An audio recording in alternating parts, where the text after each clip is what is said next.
Nagpaalam lamang na maliligo sa ilog ang isang lalaki. Pero hindi na siya nakauwi sa kanilang bahay. Ano ang nangyari sa kanya? Nay, I'm just gonna bathe in the river. It's so hot. Are you sure, son? The water's rising this afternoon. I can handle it, Nay. It'll only be a moment. Matapos ang halos isang oras na paghahanap ay nakita nila ang lalaki. Pero wala na itong buhay. Ano ang nangyari sa kanya? Narito ang pahayag ng Deputy Chief of Police ng Tangalan MPS. Ang Deputy Chief of Police ng Tangalan PNP, ito may kaugnayan mga kasama sa nakitang katawan ng isang lalaki na tagpuang patay sa isang ilog sa Barangay Panayakan sa bayan ng Tangalan. Ma'am, magandang hapon po. Magandang hapon sa inyo. Ma'am, maaari niyo po kami bigyan ng detalye. Anong nangyari doon sa isang lalaki? Kaninang umaga, mga bandang 7:45, may tumawag na concerned yung citizen dito sa Tangalan Police Station at sinabing may natagpo ang yung nakataob na lalaki sa may sapa. Anong oras daw banda nangyari? According sa uncle niya, ang biktima daw ay umalis ng bahay around 5 o'clock in the morning para maligo sa ilog.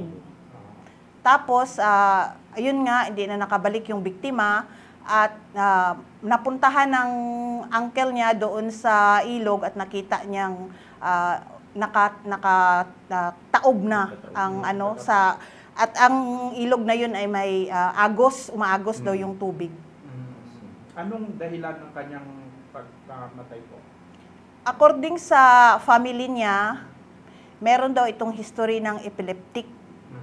So, several times na rin daw itong inatake ng epileptic niya at siguro sa kaninang umaga, nagkataon na inatake siya at doon siya sa tubig. Kaya yun yung nangyari sa kanya.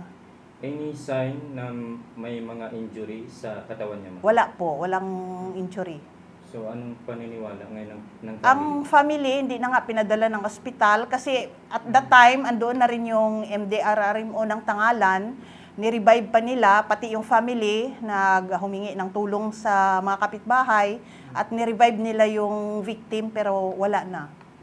Yung katawan ng biktima, ito nakasampay pa sa gilid ng sapa? Or sa sapa mismo, hindi naman ganun kalalim ang sapa, pero yung tubig flowing. Kaya doon siya nakataob talaga. Dinala ng family sa bahay nila at yun nga, inano nilang i-revive sana. Mga ilan pong edad ng biktima? Mga 33 years old, single siya ang biktima. Walang family. So meaning, nung nangyari yung incident kanina, solo lang siya, ma'am?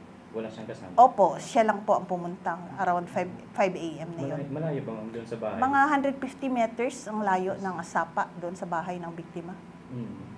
So nitong mga recent day, wala siyang sign na inaatake siya? Or wala naman, wala sang atake mga kwan. So, klaro ito ma'am na walang foul play. Accepted naman ang family mismo na yun nga yung kinamatay kasi yun nga sabi, several times na rin siyang inatake ng epileptic niya. So, nasaan na po ngayon yung body ng victim po? Dinala siguro sa puninarya ngayon. Siguro, lastly po, ma'am, mensahe ninyo sa mga tagapagpakinig natin? Sa mga tagapagpakinig natin, wala pong foul play. Accepted ng family na ang ikinamatay ng biktima ay natural death dahil sa pag-atake ng kanyang epileptic. Thank you ma'am, maraming salamat po. Okay, salamat din po.